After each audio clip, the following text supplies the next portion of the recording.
Salut tout le monde, j'espère que vous allez bien. Aujourd'hui, on se revoit parce que j'avais envie de faire mon propre pain parce que vous le savez, j'aime faire beaucoup de choses moi-même.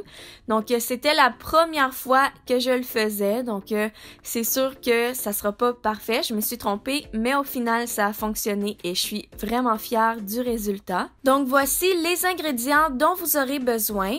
Premièrement, vous aurez besoin de farine. Donc moi, à gauche, j'ai de la farine d'avoine que j'ai fait moi-même. J'ai broyé des flocons d'avoine parce que j'aime faire avec les moyens du bord. Et ensuite, j'ai de la farine ordinaire non blanchie, mais vous pouvez utiliser la farine que vous voulez ou faire un mélange de deux farines comme moi. J'ai fait des recherches dans un livre français pour m'informer et il fallait utiliser du bas-beurre. C'est quelque chose qu'on connaît pas vraiment ici au Canada. Mais j'ai trouvé par quoi le remplacer parce que j'en avais pas. Donc tout simplement par du lait. Moi j'avais du lait de soya et ajouter un tout petit peu de jus de citron ou du vinaigre et le laisser reposer 15 minutes.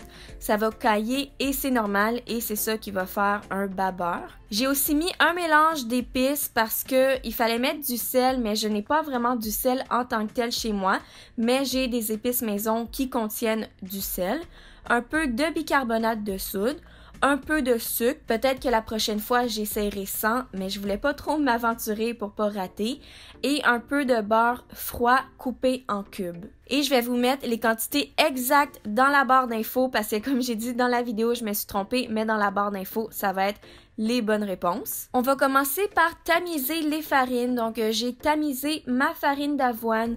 C'était vraiment super difficile vu que c'est moi-même qui l'ai faite. Mais si c'est une autre farine, ça devrait quand même bien aller.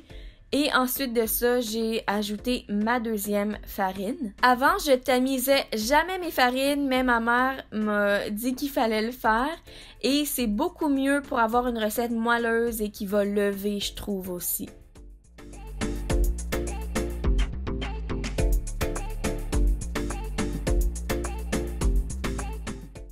J'ai ajouté le reste de ma farine d'avoine que j'étais pas capable de tamiser, sauf une petite partie que j'ai gardée pour la fin. Je vais mettre mon beurre froid et le reste des ingrédients. Ensuite, ça dit de venir mélanger avec les mains sur toutes les recettes de pain que je vois, mais je pense que finalement, j'aurais peut-être pu le faire avec une cuillère en bois, mais assurez-vous d'avoir les mains bien propres, évidemment.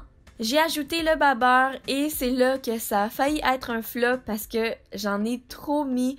Je me suis trompée dans les mesures européennes que j'avais vues, donc j'ai dû ajouter de la farine d'avoine que j'ai fait dans mon robot après.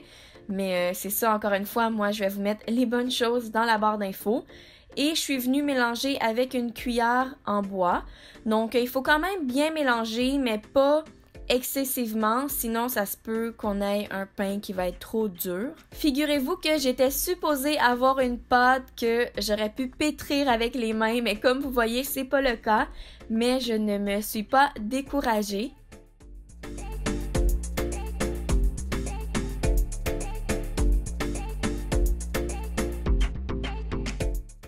J'ai ajouté un peu de poudre à pâte juste parce que je voulais être certaine que mon pain allait lever.